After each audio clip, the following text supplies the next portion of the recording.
जय राम। श्री राम जय राम जय जय राम। श्री राम जय राम जय जय राम। श्री राम जय राम जय जय राम। बोलिए सियावर रामचंद्र महाराज की। ओम मंगलमूर्तये नमः। गणाधिपतये नमः। वर्णानामृतसंहानां रसानां छन्दसामपि मंगलानां च कर्तारो वन्दे वाणी विनायकौ।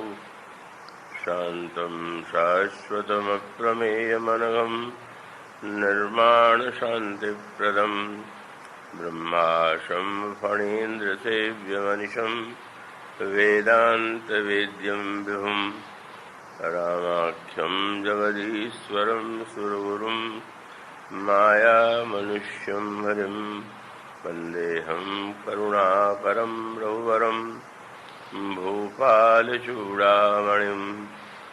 रक्ताम्बोजदलाभिरामनयनं पीताम्बरालङ्कृतं श्यामङ्गं द्विभुजं प्रसन्नवदनं श्रीसीतया शोभितं कारुण्यामृतसागरं प्रियगणैर्भ्रात्रादिभिर्भावितं वन्दे विष्णुशिवादिसेव्यमनिशं भक्तेष्टसिद्धिप्रदं कौशलेन्द्रपदकञ्जमञ्जुलौ कोमलावजमहेशवन्दितौ जानकीकरसरोजलालितौ चिन्तकस्य मनभृङ्गसङ्गिनौ वन्दे विदेहतनया पदपुण्डरीकम् कैशोरसौरभसमाहृतयोगिचित्तम् हन्तुं त्रितापमनिशं मुनिहंससेव्यं सन्मानसालिपरिपीतपरागपुञ्जम् अतुलितबलधामं हेमशैलावदेहं दनुजवनकृशानुं ज्ञानिनामग्रगण्यं सकलगुणनिधानं वानराणामधीशं रघुपतिप्रियभक्तं वातजातं नमामि। यत्र यत्र रघुनाथकीर्तनं तत्र तत्र कृतमस्तकाञ्जलिं बाष्पवारि परिपूर्णलोचनं मारुतिं नमत राक्षसन्तकं गरुडमहाज्ञानी गुणराशि हरिसेवकयतिनिकटनिवासी कुन्द इन्दुधरगौरसुन्दरं म्बिकापतिमभीष्टसिद्धिदं कारुणीककलकञ्जलोचनं नौमि शङ्करमनङ्गमोचनं। प्रभु समर्थ सर्वज्ञ शिव सकलकलागुणधाम योग ज्ञान वैराग्यनिधि प्रणतकल्पतरुणां वंशीविभूषितकरान्नोनीरदाभात् पीताम्बरादरुणबिम्बफलादरुष्टात् पूर्णेन्दुसुन्दरमुखादरविन्दनेत्रात् कृष्णात् परं किमपि तत्त्वमहं न जाने। वैदेही सहिते सुरद्रुमतले हेमैर्महामण्डपे रत्ने पुष्पकमासने मणिमये वीरासने संस्थितम् अग्रे वाचयति प्रभञ्जनसुते तत्त्वं मुनीन्द्रैः परं व्याख्यातम् भरतादिभिः परिवृतं रामं भजे श्यामलम्। श्रीगुरुचरणसरोजरज निजमनमुकुरसुधार वर्णौ रघुबर विमल यश जोदायक फलचार स्यावर राम।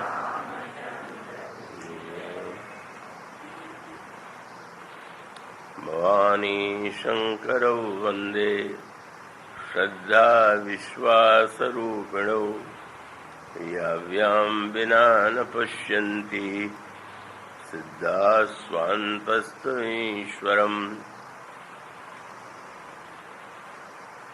श्रद्धेय स्वामी श्री ओंकारानंद जी महाराज संभवतः वे भी ऊपर विराजमान हैं। उनकी उपस्थिति से यह कार्यक्रम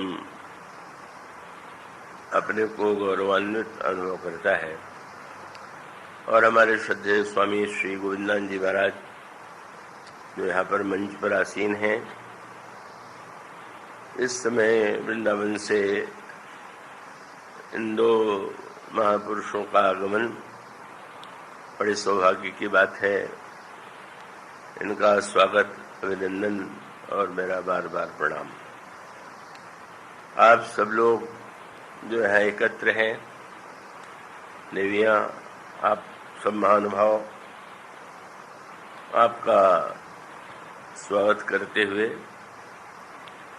मैं आपसे अनुरोध करूंगा कि जो प्रसंग आपके समक्ष रखा जाएगा उसे आप जितनी एकाग्रता से सुनेंगे आप उसको उतना समझ सकेंगे, उसका आनंद ले सकेंगे। ऊपर भी व्यवस्था की गई है, स्थानाभाव से जो यहाँ स्थान जिन्हें न मिला हो वो ऊपर के हाल में जाकर के भी कथा श्रवण कर सकते हैं। यह जो श्लोक है गोस्वामी जी जब श्री रामचरितमानस की रचना करते हैं तो प्रारंभ में उन्होंने भगवती उमा और भगवान शंकर की वंदना जिन शब्दों में की वही इस श्लोक में आपको पढ़ने और सुनने को मिलती है। इसमें गोस्वामी जी कहते हैं, मैं भगवान शंकर और पार्वती जी की वंदना करता हूँ जो विश्वास और श्रद्धा के साक्षात रूप हैं और जिनके बिना भले ही प्रतिपादन किया गया हो ईश्वर प्रत्येक व्यक्ति के अंतःकरण में विद्यमान है, तो शब्द के रूप में तो कोई भी यह कह सकता है कि ईश्वर सर्वत्र निवास करता है, सबके हृदय निरंतर वासी। किंतु कहना और बात है और सचमुच ऐसा दिखाई देना, ऐसा लगना अत्यंत कठिन। और तब यह बताया गया कि जैसे वस्तु को, संसार के जिन पदार्थों को हम आप देखते हैं, तो अगर हमारे पास आंखें न हों तो वस्तु है, व्यक्ति है, पर हम उसे देख नहीं पाते। तो मानो व्यक्ति के पास आंख की आवश्यकता है, पर आंख की शक्ति की भी एक सीमा है और सबकी वो भिन्न भिन्न प्रकार की शक्ति होती है। कोई व्यक्ति थोड़ी दूर देख पाता है, कोई और दूर तक देख लेता है। और इसका एक बड़ा ही सुंदर संकेत मिलता है कि जनक नंदनी सीता की खोज में जिस समय बंदर दक्षिण दिशा की ओर जाते हैं, पर वो बहुत प्रयास करने के बाद भी जनक नंदिनी की खोज नहीं कर पाए। बड़ी निराशा उत्पन्न हुई, क्योंकि उसके पीछे कारण यह था कि सुग्रीव ने उन्हें यह आज्ञा दी थी कि आप लोगों को सीता जी का पता लगाने के लिए 1 महीने का समय दिया जाता है। 1 महीने में चाहे पता लगे अथवा न लगे, जो लौट आवेगा वो ठीक है, उसको कोई पुरस्कार या इनाम नहीं मिलेगा तो दंड भी नहीं मिलेगा। पर अगर किसी ने 1 महीने के समय को बिता लिया, उसके बाद अगर वह सीता जी की का पता लगा करके लौट आया तो बहुत आनंद की बात, उसका स्वागत है। पर 1 महीना व्यतीत होने के बाद भी बिना पता लगाए जो लौटेगा तो उसे मृत्युदंड दिया जाएगा। तो अब इसमें साधना का बड़ा महत्वपूर्ण सूत्र था और सुग्रीव ने अपने अनुभव से समय की सीमा बताई। आप ये पाएंगे बहुधा साधना के संबंध में समय की सीमा, ये अनुष्ठान इतने दिनों होना चाहिए, 21 दिन, 31 दिन, महीना, वर्ष भर। तो समय की सीमा कोई ऐसा सत्य नहीं है कि जो उसी को व्यक्ति सब कुछ मान ले।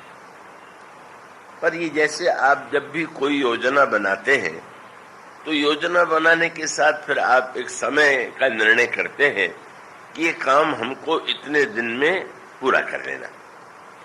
तो उसका परिणाम ये होता है कि हमारे और आपके हृदय में जो एक आलस्य होता है या कुछ टालने का कई लोगों का स्वभाव होता है, वो मिट जाता है, क्योंकि अब निश्चित रूप से इतने समय के भीतर ही ये काम पूरा हो जाना चाहिए। तो सुग्रीव के जीवन में ये समस्या आई थी। जब भगवान राम ने किष्किंधा का राज्य सुग्रीव को दिया तो उन्होंने कहा कि तुम राज्य करो, अंगद सहित करे हो तुम राजू, पर तुम इस बात को मत भूलना कि तुम्हें सीता जी का पता भी लगाना है। किंतु भगवान श्री राम ने कोई समय की सीमा नहीं बताई। समय की सीमा का संबंध ईश्वर से नहीं है, पर जीव और साधक से है। ईश्वर को ही समय की सीमा, क्योंकि उसके अनंत काल में वो क्या बतावे कि किस सीमा में, किस समय में ये कार्य होना चाहिए। ईश्वर के पास कोई घड़ी भी नहीं है, वहां कोई काल का सूचक ऐसा वो भी नहीं बना हुआ है कि यह बताया जाए कि कितना समय व्यतीत हुआ। तो ईश्वर के सामने ये प्रश्न नहीं है कि क्या समय है, कितना समय बीत गया। पर अगर इस बात को साधक मान लेगा तो बिल्कुल वो आराम से सो जाएगा। समय की उसकी अवधि भले ही न हो, पर साधन के लिए हमें आपको अवधि बनाना है। कई बार लोग प्रश्न करते हैं, माला से जप करना चाहिए कि बिना माला के करना चाहिए? तो इसका उत्तर यह है कि भाई माला जो है उसका एक बड़ा लाभ यह है, जैसे आपने निश्चय किया कि इतनी संख्या का जप करना है, इतनी माला का जप करना है, तो स्वाभाविक रूप से आप उतनी संख्या पूरी करने का प्रयास करेंगे। और यदि माला की संख्या निश्चित न करें तो थोड़ी देर में कभी कभी लगने लगता है, घड़ी भी नहीं देख रहे हैं, माला की संख्या भी नहीं, तो थोड़ी देर में लगता है बहुत देर हो गई, खूब कर चुके। तो इसलिए इन वस्तुओं का महत्व है, और होने का अर्थ है कि आपने एक समय निश्चित किया, माला की संख्या निश्चित किया, तो स्वाभाविक रूप से आपको उतना तो करना ही है। तो इसलिए यहाँ पर सुंदर संकेत है, भगवान राम ने सुग्रीव को समय की सीमा नहीं दिया। ये नहीं कहा कि सीता जी का पता तुम्हें कितने दिन में लगाना है, पर बहुत सुंदर वाक्य कहा था कि तुम कामकाज खूब करो, राज्य चलाओ, पर शब्द भगवान का जो था उसको उन्होंने उस अर्थ में नहीं लिया जिसमें लेना चाहिए। भगवान ने कहा संतत हृदय धरे हु मम कालू। तुम संसार के व्यवहार का राजकार्य चलाते हुए भी हृदय में हर समय इसका ध्यान रखना कि सीता जी का पता लगाना। और ये तो बहुत बड़ा सूत्र है कि सारे काम काज करते हुए भी हमारे हृदय में अगर यह ध्यान बना रहे कि नहीं, सबसे बड़ा आवश्यक काम तो सीता जी का पता लगाना है, बिना उनके न जीवन में शांति है, न उनके बिना जीवन में सुख है, समृद्धि है। तो यह संतत शब्द बड़े महत्व का है।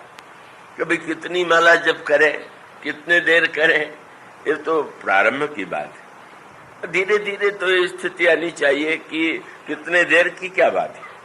हर समय ही का वो हृदय में, व्यवहार में शरीर से हम सारे काम काज करें, पर हृदय में यह ध्यान बना रहे कि इस कार्य का लक्ष्य उद्देश्य क्या है।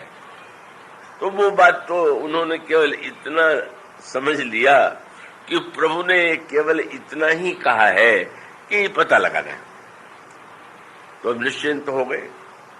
यह तो कहा नहीं है कि कितने दिन में पता लगाना है। तो अभी बहुत दिन बाद तो राज्य मिला है, पत्नी से इतने दिन वर्षों बाद भेंट हुई है। अब उस आनंद में, राग रंग में ऐसे भूले कि वो सीता जी के कार्य का पता लगाना भूल गए। और फिर वहां पर सूत्र आता है कि फिर भगवान ने एक ऐसा नाटक किया, और वो नाटक बड़ा अनोखा था। वर्षा ऋतु तक भगवान राम ने, इस बीच में गर्मी की ऋतु जो है वो व्यतीत होकर के वर्षा ऋतु आ गई, और पूरे वर्षा तक भगवान श्री राम ने कुछ नहीं किया।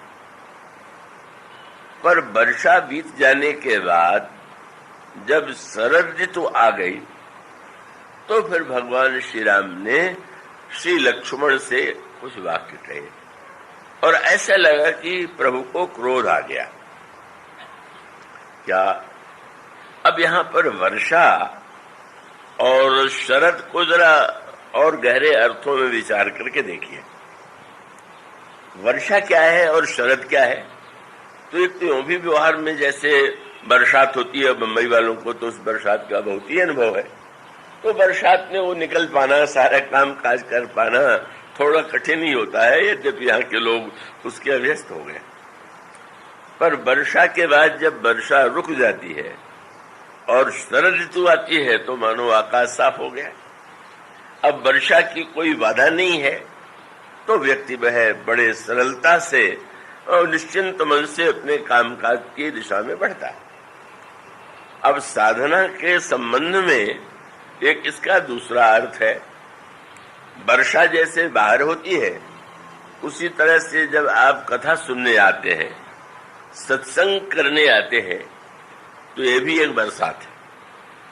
तुलसीदास जी ने कहा संत तो है बादल, और जैसे बादल समुद्र से जल ले आ करके बरसा देते हैं, इसी प्रकार से वेद और पुराण मानो समुद्र है, संत बादल है, और वो वेद पुराण का जो अमृतमय रस है, पक्ष है, जल है, वो श्रोता को मानो उस पर वर्षा हो रही। सुना उसने, पर सुनने के बाद आपने देखा होगा नदियों में इसका विशेष अनुभव होता है कि जब पानी बरसता है तो जल तो बहुत है, पर उसमें धूल, मिट्टी और थोड़ी उसका रूप रंग बदला हुआ होता है। और बरसात के बाद धीरे धीरे उसमें मिट्टी वगैरह जो ऊपर बाहर आ गई है वो नीचे चली जाती है, और नीचे चले जाने के बाद जल बिल्कुल साफ हो जाता है।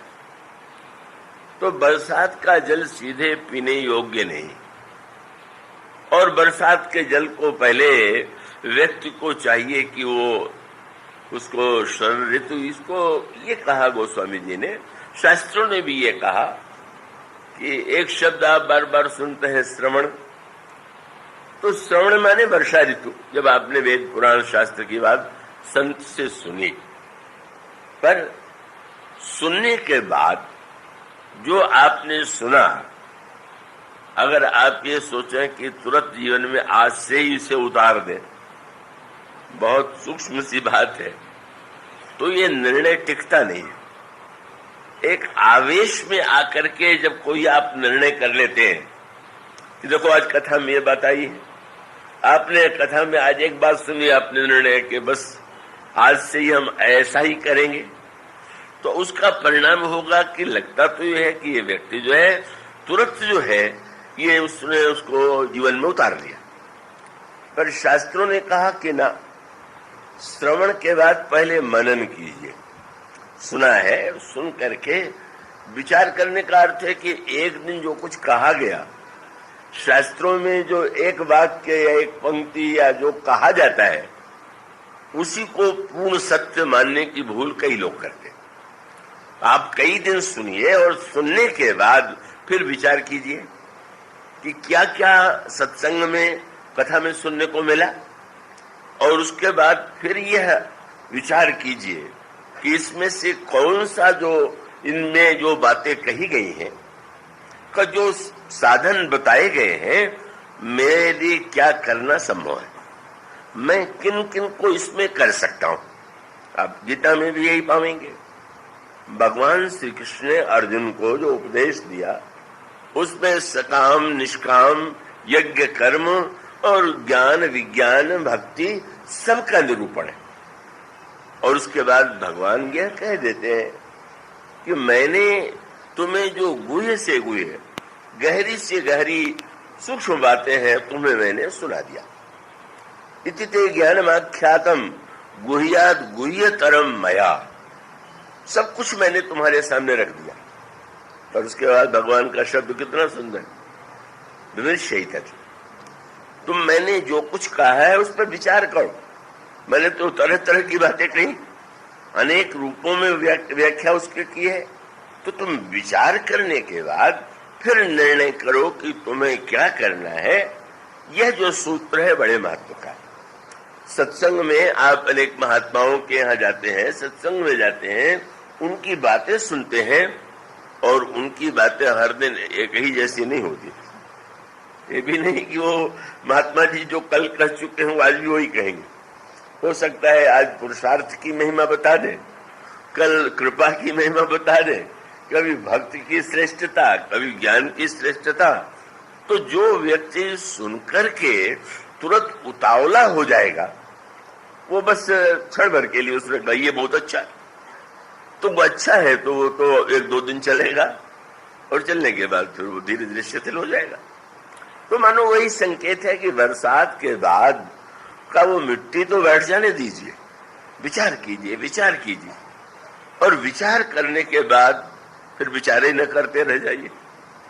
कई लोग विचार ही करते रहते हैं, अच्छा ये भी विचार कर ले, तो सुनने के बाद तुरंत उसको उतारना ये भी कमी है, और सुनने के बाद इतना विचार करना कि अभी विचार ही चल रहा है, ये और बुरा है। तो सुग्रीव के जीवन में यही हुआ। वर्षा ऋतु थी तो भगवान ने कहा कोई बात नहीं, पर वर्षा ऋतु के बाद जब शरद ऋतु आ गई, तो अब दोनों पक्षों में, व्यवहारिक अर्थों में भी पता लगाने के लिए अगर दूतों को भेजना है तो उसके लिए शरद ऋतु जो है वो अधिक उपयोगी है। और साधना के अर्थों में भी सीता जी का पता लगाना है, तो सीता जी साक्षात भक्ति है, शक्ति साक्षात शांति रूपा है, साक्षात तुर्यावस्था है, और उसका अर्थ है कि साधन का समय आ गया। तो भगवान ने सोच लिया कि अब सुग्रीव ने इतने दिनों तक विचार कर लिया होगा, अब अवसर आ गया कि उसे क्रियान्वित किया जाए। लेकिन सुग्रीव वो तो और भी आनंद में विषय में डूब गए, वर्षा से भी अधिक उनको आनंद शरद ऋतु के विषय भोगों में आ गया। और तब भगवान ने एक नया नाटक किया, और वो नया नाटक ये था कि उन्होंने सुग्रीव की याद किया। हनुमान जी से एक बार किसी ने पूछ दिया कि आप सुग्रीव को इतना महत्व क्यों देते हैं, दंडवत प्रणाम क्यों करते हैं? अरे आप कितने बड़े भक्त हैं, वो सुग्रीव तो भगवान को भूल जाते। तो हनुमान जी ने कहा मैं भगवान का की याद करता हूं, ये भी भगवान की कृपा है, पर सुग्रीव के समान महान कौन होगा कि भगवान ही उनकी याद कर लेते हैं। तो जिनकी याद भगवान कर लेते हैं वो तो बहुत महत्व के हैं। कितनी बढ़िया बात है। उलट जाती है बात, एक माला जब जो करता है वो दूसरे को न करते देख के कहता है कुछ नहीं करता, तो सोता ही रहता है। कितनी अनोखी बात है कि हनुमान जी महाराज कहते हैं कि नाना धन्य है सुग्रीव कि प्रभु को याद बनी रही। तो उन्होंने कहा मैंने तो यही सुना था कि भगवान बड़े भूलने वाले, बानी विशालनशील है, लेकिन धन्य है सुग्रीव की याद आ गई। तो याद तो लगा कि क्रोध में आई, और आपने कहा लक्ष्मण तुमने देखा सुग्रीव सुधे मोर विसारी, सुग्रीव ने भी मेरी याद भुला दिया। पावा राज कोश पुर नारी, उसे राज्य मिल गया, पुर मिल गया, धन मिल गया, पत्नी मिल गई, मुझे भूल गया। आश्चर्य से लक्ष्मण जी ने प्रभु की ओर देखा। प्रभु तो ऐसा कभी बोलते नहीं, क्या क्या मैंने किसी के लिए किया है ये तो कभी प्रभु को याद आता नहीं। और अब कह रहे हैं कि जब प्रभु ने नहीं कहा मैंने दिया, पाया, उसने पा लिया, मुझे भूल गया। पूछा तो आपको क्या उचित लगता है? तो मुझे तो यही उचित लगता है कि जेही सायक मारा मैं बाली, तेही सर हतम मूढ़ का कांड। वाली को जिस बाण से मैंने मारा था उसी बाण से उस मूर्ख सुग्रीव का वध मैं करूंगा। लक्ष्मण जी को बड़ा संतोष हुआ, क्योंकि लक्ष्मण जी भगवान के स्वभाव को भी जानते और प्रभु के प्रभाव को भी जानते हैं। पर लक्ष्मण जी को लगता है कि जितने कम लोग भगवान का स्वभाव जाने उतने अच्छा। प्रभु का प्रभाव ही जानना इनके लिए ठीक है। क्यों? बोले प्रभाव जानेंगे तो डरेंगे और स्वभाव जान लेंगे तो निश्चिंत हो जाएंगे। इसलिए प्रभु जब कोई स्वभाव का परिचय दे तो लक्ष्मण जी को लगता है कि अब बड़ी चिंता की बात। अगर दूसरे लोग जान लेंगे कि इनका स्वभाव ऐसा है तो फिर तो क्या कह रहे हैं। इसलिए क्या आश्चर्य हुआ, कभी कभी ऐसा नाटक रामायण में हो गया कि जब प्रभु का काम लक्ष्मण जी ने और लक्ष्मण जी का काम प्रभु ने किया। तो समुद्र के किनारे यही हुआ। लक्ष्मण का कहना था समुद्र सुखा दीजिए, विभीषण कह रहे थे समुद्र से प्रार्थना कीजिए, और भगवान राम ने अपने स्वभाव का परिचय दिया। वो जानते थे कि प्रार्थना करने से, अनशन करने से समुद्र बिल्कुल नहीं मानेगा, और स्वभाव का इतना कोमल है, इतना उदार है कि सोचने लगे कि विभीषण लंका से आए हैं, रावण के भाई हैं, मैं अगर उनकी बात नहीं मानूंगा तो उनको लगेगा कि प्रभु मुझ पर विश्वास नहीं करते, इनके हृदय में ये ना आने पावे। इसलिए प्रभु ने कहा कि बस ठीक है, ऐसे जो तुम कहे जैसा कह रहे हो वैसे करूंगा। का ये था प्रभु का स्वभाव। लक्ष्मण जी ने प्रभाव किया दिलाया। महाराज अरे ये प्रार्थना, अनशन, दैववाद, ये सब तो आलसी निकम्मे लोगों के लिए है। आपके पास बाण है, धनुष पर बाण चढ़ाइए और समुद्र को सुखा दीजिए। सोखिय सिंधु करिए मन रोसा, कादर मन कर एक धारा, दैव दैव आलसी पुकारा।